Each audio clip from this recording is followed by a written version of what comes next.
Bismillahirrahmanirrahim. Assalamualaikum warahmatullahi wabarakatuh. Dan selamat pagi. Okay. For today we are going to continue our chapter 9. Okay, with wave properties of particle. Okay, what is the wave particle duality? Okay, wave particle duality is a phenomenon where under certain circumstances a particle exhibit wave properties and under other conditions a wave exhibit properties of particle. Okay, so when we deal these two phenomena, that we deal with two categories of phenomena that we call a particle, which is a tiny object like bullet, electron, proton, neutron, and then they have mass and obey Newton's law, first law, second law, or third law. Okay, and then we going to wave. That wave are travel through an opening or around a barrier. That wave diffract and different part of the wave interfere. Okay, so kita boleh sambung kita punya subtopik. Okay, kita ada dua subtopik, yang mana subtopik yang pertama adalah berkaitan dengan 9.1 iaitu de Broglie wavelength. So our objective adalah yang pertama, okay, state wave particle duality, and then the second one is how to use de Broglie wavelength. Okay, so the formula is lambda is equal to h over p. Okay.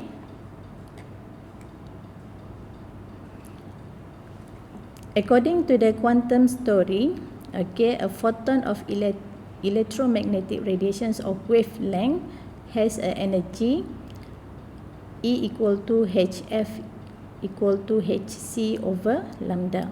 Okay, this is for the first equation.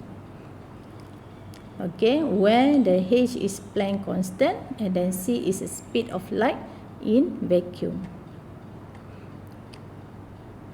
Okay, next, according to the Einstein theory of physical relativity, okay, that the energy equivalence E of a mass m is given by E equal to mc square.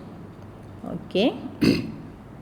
And then we have first equation and then second equation, we equate both, and then we can find that the hc over lambda is equal to mc square. And then we rearrange, and then we can see that the equation becomes mc equal to h over lambda. Okay, then we can find that the momentum p of a photon of wavelength lambda is equal to p equal to mc and then h over lambda. Okay, when p is a momentum of the photon. This duality also hold for matter. Okay, and then for a free particle with rest mass m moving with non-relativistic speed v, have a wavelength lambda related to its momentum in exactly the same way as for a photon. Okay. Okay, this experiment, okay, evidence to show wave particle duality of light, that light can be wave and then at the certain condition light become a particle. So the experiment show that the light can exhibit as a wave is a Young double slit experiment and the diffraction experiment, and then light exhibit as a particle. We can see the experiment from the photoelectric effect and then Kapton effect. Actually Kapton effect ni dia adalah daripada serakan sinar X, iaitu X-ray. Okay. Based on the wave particle duality of light, okay, Louis de Broglie suggested that matter such as electron and proton might also have a dual nature. Okay. He proposed that for any particle of momentum p should have a wavelength lambda given by lambda is equal to h over p, and then equal to h over mv. Okay, so kita lihat dekat sini di mana relationship between lambda and v is bila v tinggi, maka lambda bagi suatu partikel adalah lebih kecil. Okay, so daripada formula tersebut kita boleh lihat di mana lambda represent for d Broglie wavelength. Okay, h is Planck constant, m is a mass of a particle, and then v is a velocity of a particle.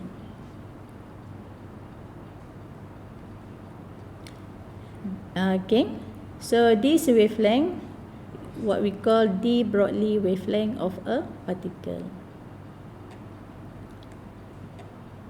Okay, so look at the example how to use d Broglie wavelength. Okay, so the question is in a photoelectric effect experiment, a light source of wavelength 550 nanometer is incident on a sodium surface. Determine the momentum and the energy of a photon used.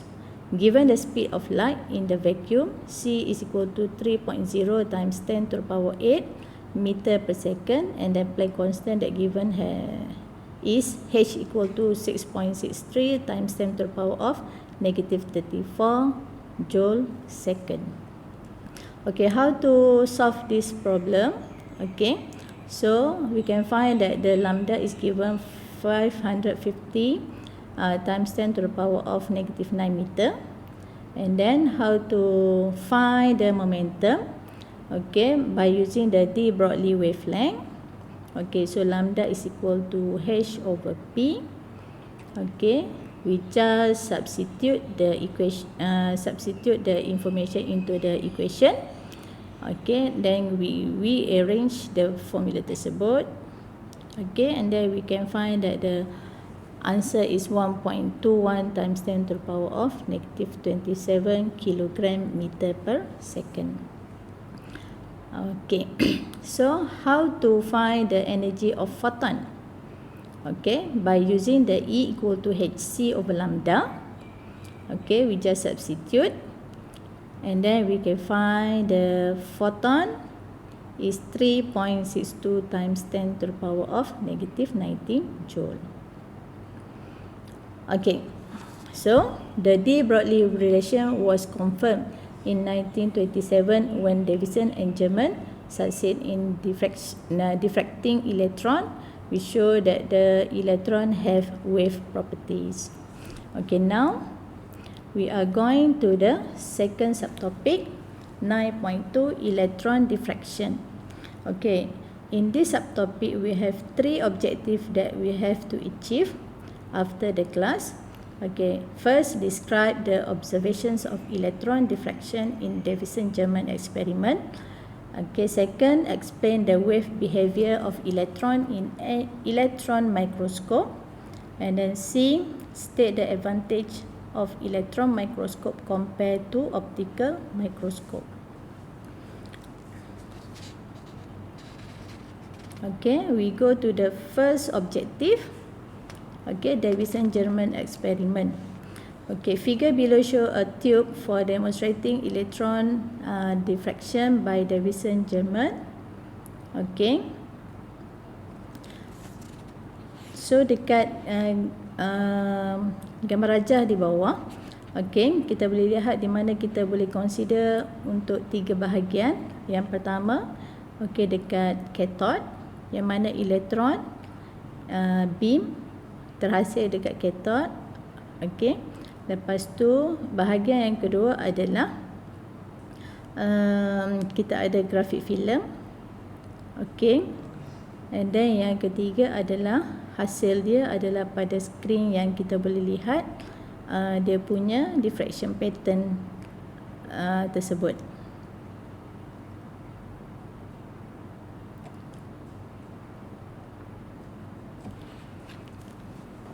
Okay, so In 1927, two physicists C.J. Davisson and L.H. Germer carry out electron diffraction experiment to prove the de Broglie relationship.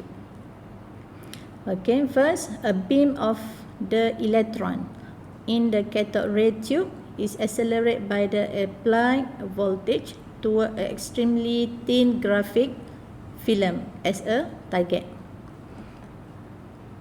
The second one, the beam of the electron is diffracted after passing through the graphite film.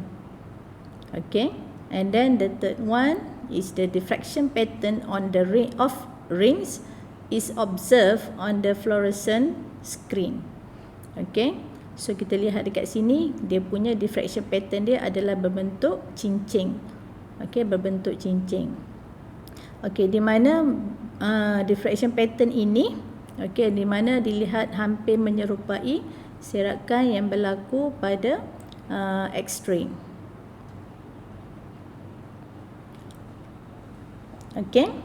So if the velocity of electron is increased, the rings are seen to become narrower, showing that the wavelength of the electron decrease with increasing velocity. So the velocity of the electron are controlled by an applied voltage V across anode and cathode. So from the conservations of energy, U is equal to K, kinetic energy, and then EV equal to half mv square. So dekat sini adalah laju bagi elektron tersebut. So kita rearrange the equation. So we can find that velocity is equal to square root 2 EV over m. E is here is for electron, V is a potential power supply, and the m is a mass of electron. So the de Broglie wavelength of the electron is lambda is equal to h over mv, and then we can find that the lambda is equal to h over 2 mev. Selesai untuk first objective, and then kita pergi kepada second objective, wave behavior of electron in electron microscope.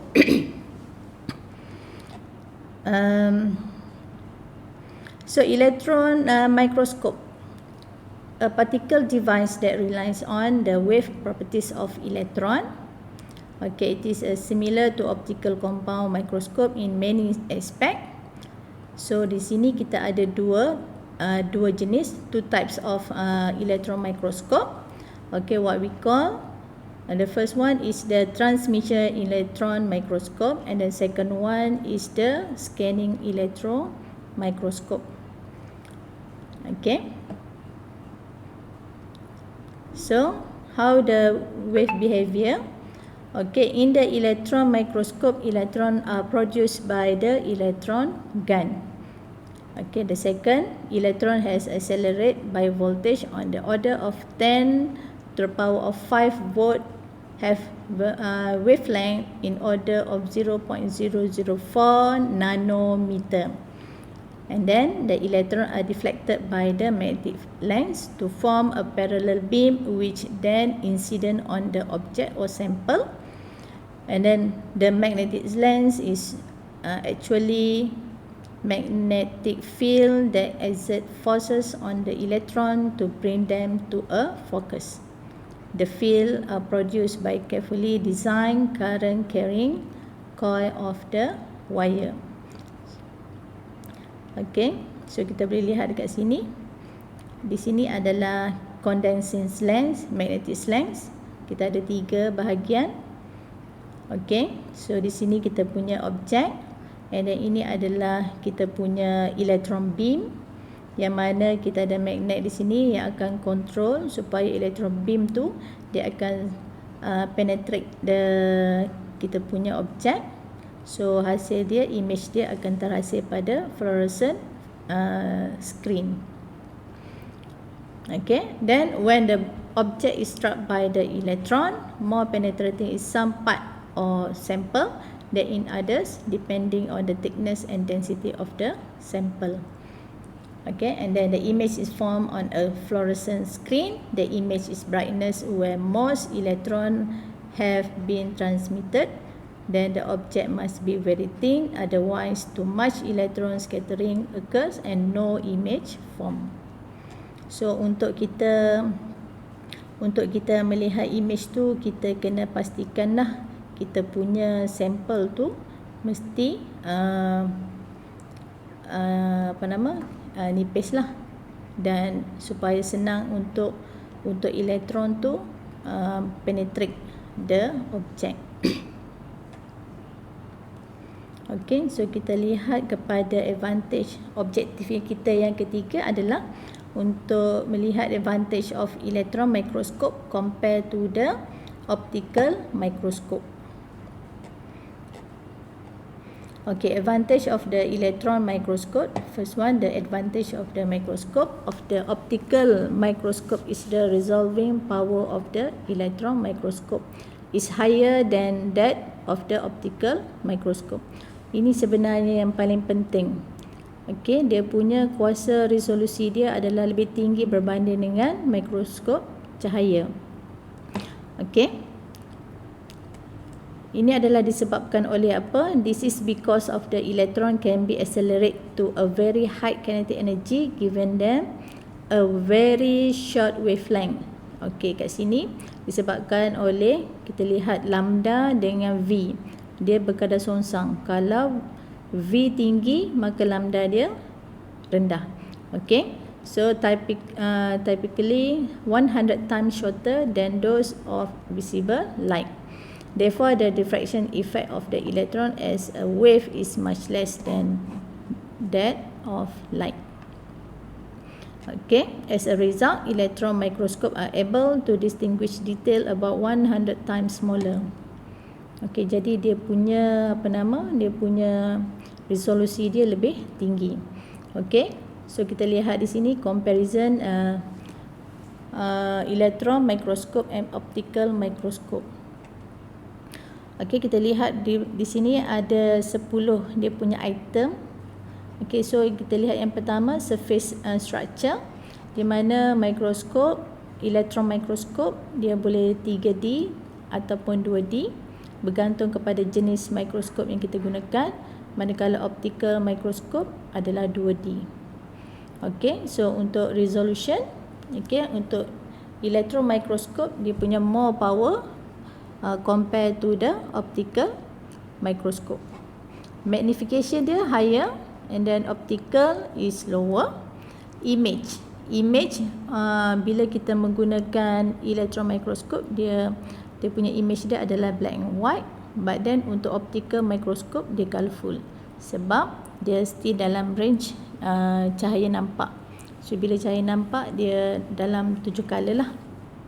And then costing untuk electron microscope expensive, but then untuk optical microscope less. Okay, specimen yang kita gunakan untuk electron microscope adalah that, and then optical is living. Okay, size of the electron microscope is large, maka dia punya space dia besar lah. And then untuk optical microscope small and lighter. Risk, okay, risk of the radiation leakage, no risk untuk optical. And then untuk radiation types, kita gunakan beam of electron, but then untuk optical kita gunakan sunlight. And then yang terakhir adalah image formation, so scattering of electron. But then untuk optical kita gunakan absorptions of light wave. Okay, so itu sahaja untuk kelas kita hari ini. And then awak boleh scan lah kita punya QR code.